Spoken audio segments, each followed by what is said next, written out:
Hər kəs salam, Materi kanalındasınız. Bu gün kamera qarşısına keçməyimin səbəbi sizə bəzi xəbərdarlıqlar eləməkdir.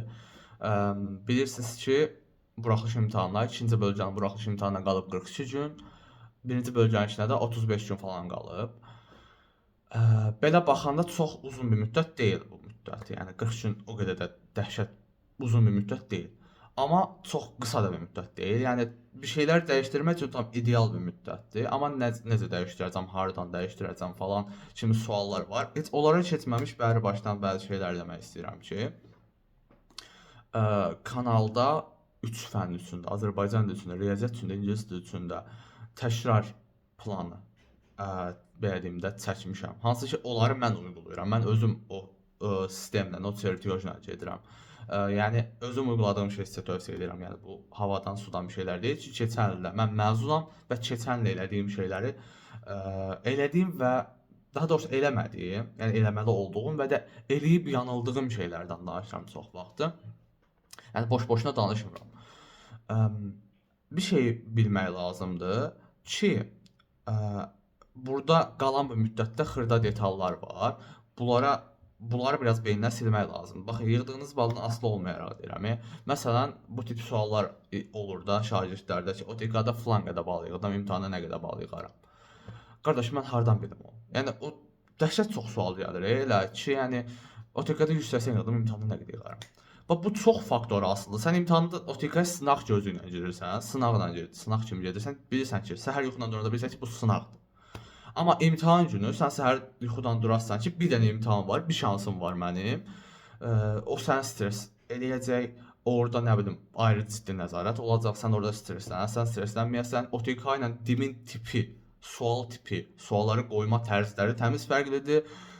Və sən yığacağın bal OTK-dan təmiz müstəqil bir bal olur orada imtahanda. Və sən bunu heç kim bilə bilməz, heç kim kahin deyil. Soruşurlar ki, bu il buraxılış imtahanı asan da olacaq, yoxsa çətin olacaq. Bunu kim bilə bilər? Bunu dimdən başqa kim bilir də, yəni kim bilə bilər?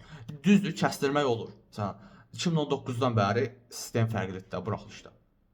Hə, bu sistemdə davam ediblərsə, deməli belə də davam edəcəklər də. Yəni buna oxşar bir şey olacaq. Belə deyə bilərsən, yoxsa dəhşət asan da olacaq, dəhşət çətin olacaq. Bunu heç kim bilə bilməz.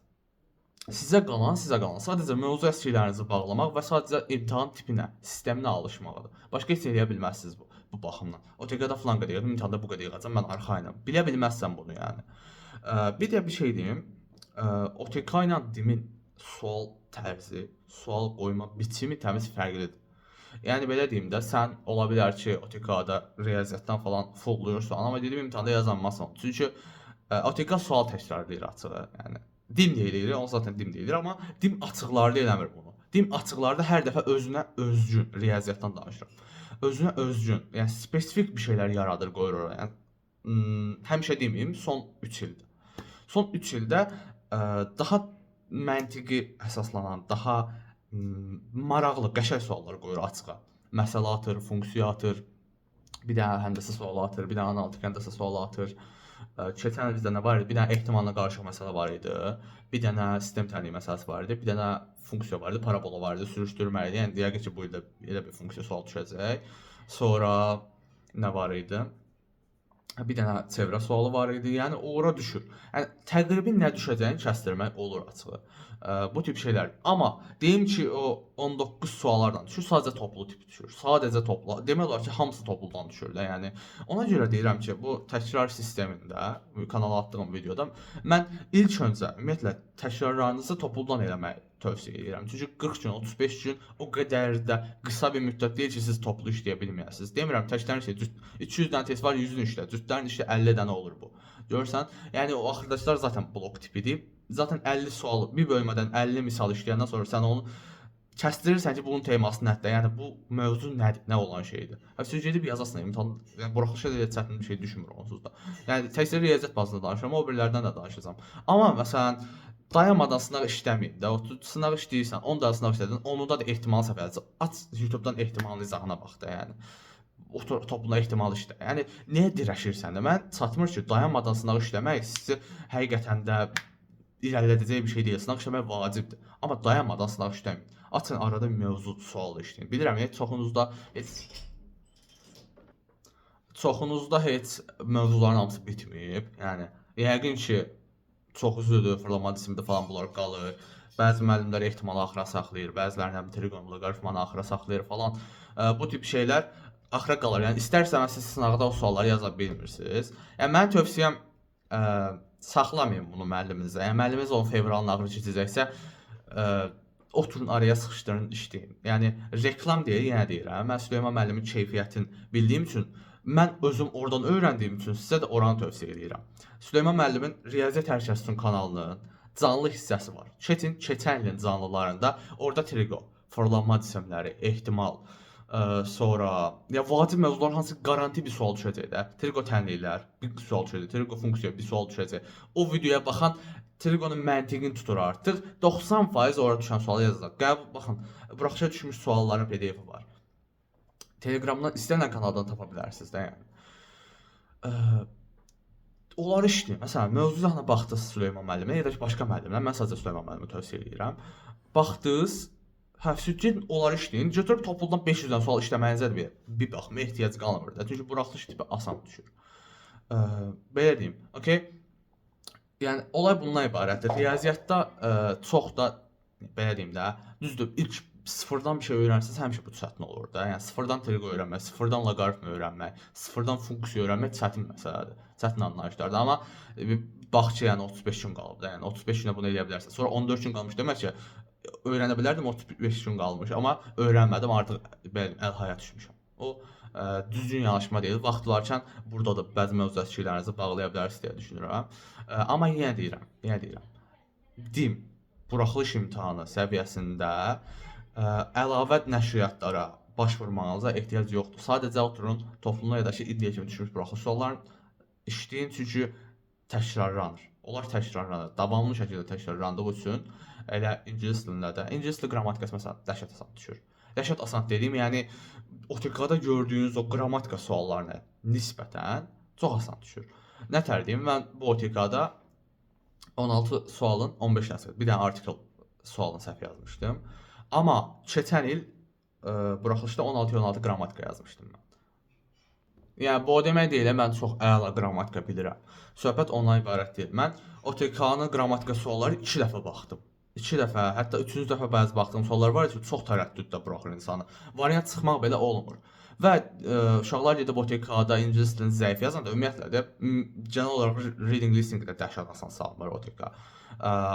Hətta açıq sualları dəhşət bərbad yoxlayırlar. Bu 25 yanvardakı OTK-nın açıq sualları ilə Azərbaycan dilindən də riyaziyyatdan deyə bilmərəm, ingilis dilindən də aşırı bərbad yoxlamışdılar, yəni açıq sualları. Düzgün deyil, düzəməli meyar da qoymamışlar ortaya. Biraz problemli deyə oradan biraz şikayətçiyəm açıq. Amma yenə deyirəm, mən DİM-in imtahanında keçən il buraxılışda ingilis dilinə bir dəfə baxdım. Bir dəfə baxdım və 30-30 idi məndə ingilis dili. Yəni ingilis dili o qədər bəsit düşür ki, artıq tərəddüddə qalacağınız bir şey qalmır orada. Niyə görə? Çünki hamısı toplu tipi düşür. Hətta toplunun bəsit sualları səviyyəsində düşür bütün mövzulardan 16 qrammatika sualı. Yəni deməyim odur ki, açıb OTK-nı işləyib ruhunuzu belə deyim də, ruhdan düşməkdənsə açıb toplu işləyin, mövzu, hansı mövzudan çətinsə, mən zaman uzlaşmasından çətinsə, zaman uzlaşmasını aç topluna işlə. Yəni pronoundan zəifsən işlə, question wordsan zəifsən işlə. İşlədin, artıq yığılır yollar. Yəni düşünməyin ki, bu gün öyrəndim 35 gündən sonra yadımdan çıxacaq. Elə bir söhbət yoxdur. Yəni bir şey qəşəng öyrənmisənsə bu qədər tez yadından çıxmır o söhbət. Hə, riyaziyyatda olar, çünki sual tipləri aşina olacağın bir şeydir və bir mövzunu çox qəşəng bilmək, hər sualı yazacaqsan demək deyil, yəni riyaziyyatda da. Biraz o tərəddüdə saxlayır insanı. İngilis nə deyəcəyim şey budur. Zaten şeydə demişəm, yəni buraxılış təkrar videolarına baxsaz, orada daha detallı danışmışam bunlar haqqında. Xüsusi bir əlavə eləyəcəyim bir tövsiyə yoxdur. Amma bir onu bilin ki, tipə öyrəşin. Yəni çox dərinə getməyin. Yəni bu qalan müddətdə ən azından çox dərinə getməyin. Hansısa 3-cü qrup açıb məsələn 3-cü qrup 20 sınağın qrammatikasını işləməyin. Ehtiyac yoxdur. Onun vaxtına get riyaziyyatın zəifsə riyaziyyat işlə. Açıb blokun OTK-ların riyaziyyatdan işləmə. Ehtiyac yoxdur. Nə bilim, topluluqda 4 bucaqlıda, trapeziyadakı 100-dən sonun 100-ünü də işləmə. ehtiyac yoxdur. Yəni başa düşdün? Hə, vaxtın qalar, axırda işləyərsən. Amma sən birbaşa mövzuları bitirməyə çalış. Artıq mövzu olaraq mən boşluğum qalmasın. Yəni bilim, ən azından mövzudan xəbərim olsun. Ən azından ehtimaldan o nə dosent, professor falan fistan orada seçməli sual var idi. O tip sualları o bəsitlikdə yaza bilim. Hə, ondan sonra çətinlərə oynayaram. Birinci bəsitdən. Məsələn, bir şey var da. Olay odur ki, bir çevrə təsəvvür eləyin. Çevrə mövzunun özəyidir.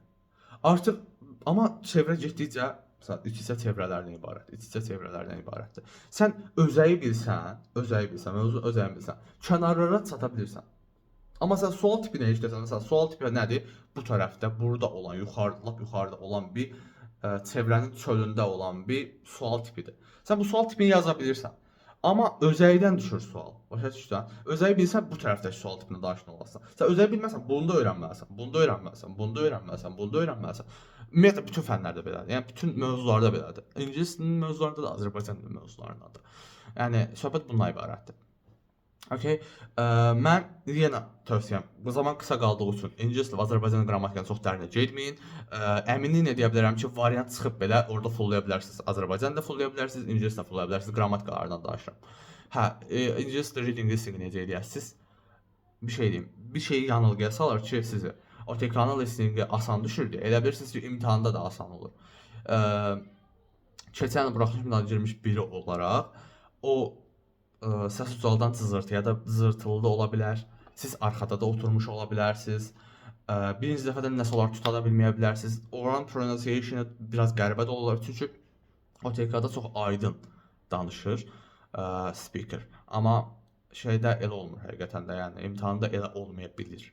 Özünüzü buna da hazırlayın. Çünki baxın, İmtahanın girişi listeningidir. OTK-da gətirir, axırda oxudurlar listeningi. Sən girən kimi imtahana deyəcək 2 dəqiqə bax listeningi oxuduram. Sən o 2 dəqiqədə o listeningi 3 dənə açıq yaza bilmədinsə, 2 dənə açıq yaza bilmədinsə, bir dənə qapalı yazanmansa sən 10 balın, hətta 18-15 balın gedə bilir. Başa düşsən? 3 dənə açıqdır. 5.4, 5.4 nə qədər eləyir? 5.4-ü 3-ə vur. 16.2, 16.2, 3 açığın ikisini tutanmadısa 10.8 getdi. Bir dənə də qapalı tutanmadısa nə bilim 13 balın getdi. Sən durduq yerə 13 bal itirdin. Durduq yerə. Sən o itirdiyin 13 bal modu ilə necə davam edəsən sən o imtahana, yəni stimullu bir şəkildə. Yəni çox güclü mentalın olmalıdır da.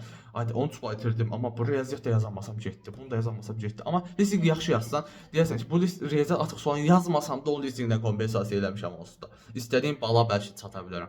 Amma sən listingi yazanmayanda, gedib riyaziyyatda 2 dənə açıq sual yazanmayanda, gedib azından bir dənə xasiyyət nədir? Xarakter sualını da yaza bilməyəndə gətirir, çıxarır sənin 30-40 bal, 50 bal itişiyə yatırır. Niyə görə eləyəsən bunu?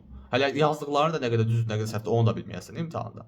Söhbət ondan ibarətdir. Yəni bunu bilin ki, asan deyil, asan deyil. Yəni göründüyü qədər bəsit deyil. İmtahan anı göründüyü qədər bəsit bir şey deyil. Buna özünüzü hazırlamağa çalışın. Başqa nə deyə bilərəmsə, başqa da xüsusi bir tövsiyə verə bilmərəm. Yenə deyirəm, mövzularınızı bağlamağa çalışın. İlk öncə, ondan sonra sınaqlara keçin. Sınaqlar, yəni sınaq dəhşət çoxdur. Ömrünüz çatmaz işləməyə çalışırsınız. Yəni o qədər çox sınaq var ki, hamı sınaq qrupu açır. Hamı. Demək olar ki, yəni sınaq düzəldə bilən hamı sınaq qrupu açır. Mən də onları qınamıram. Mən də Süleyman müəllimin sınaq qrupuna qoşulmuşam. Həqiqətən keyfiyyətli sınaq. Bu reklam deyil bu arada. İşlədikcə görürəm ki, indi işləmişəm, 20-sini falan işləmişəm hələlik. İşlədikcə görürəm ki, bu 2023 OTK sualına oxşarıdır. Bu 2021 buraxılış sualıdır. Yəni hamısı demək olar ki, oradan yığılıb, rəqəm falan dəyişib. Hə, düzdür. Təkrar suallar çoxdur, amma DİM də bunu sevir deyə, məncə müəllim ona görə analiz edib. DİM bunu sevir deyə bu DİM-in bu xüsusiyyətindən yaxşı istifadə edib.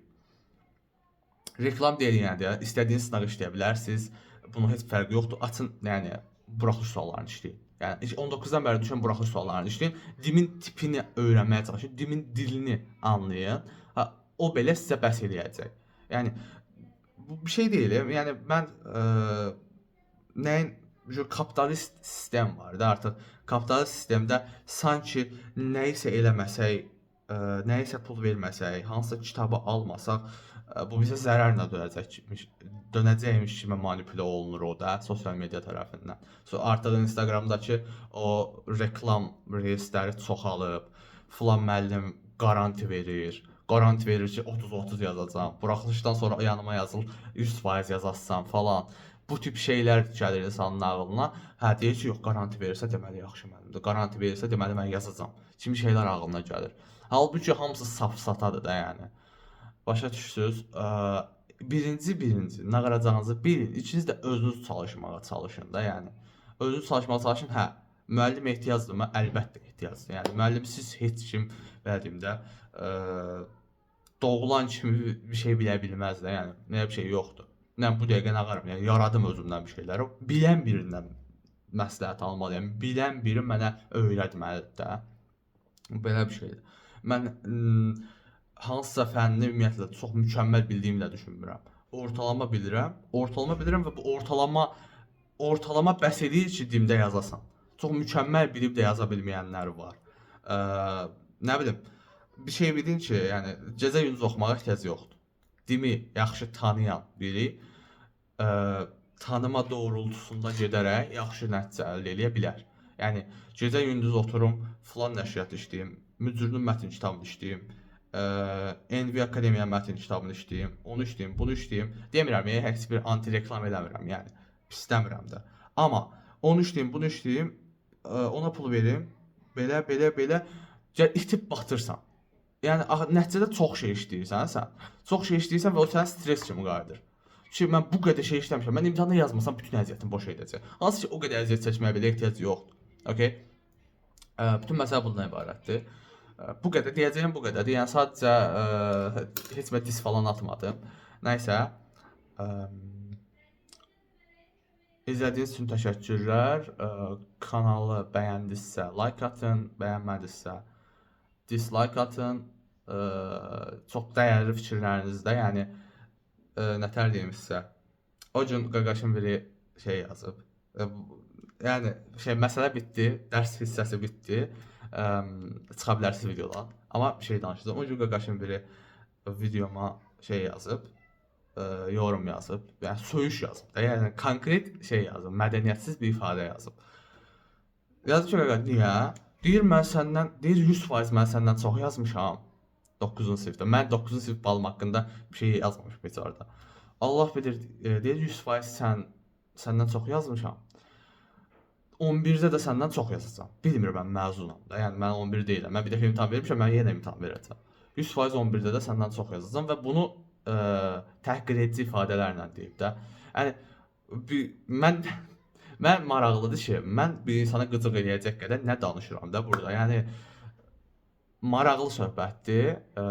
Onun üçün yəni təklif və iradlarınızı şərhdə yaza bilərsiniz. Okay, bəyənmədinizsə dislike atın, bəyənsə like atın. Abunə olsanız videoların davamı da gələcək deyə ümid edirəm. Davamlı atamıram çünki mən də bir abituriyentəm və hazırlaşıram. Artıq yəni çox fərqli və xüsusi şeylərdə toxunmağa ehtiyac yoxdur. Bunun bir formulu var.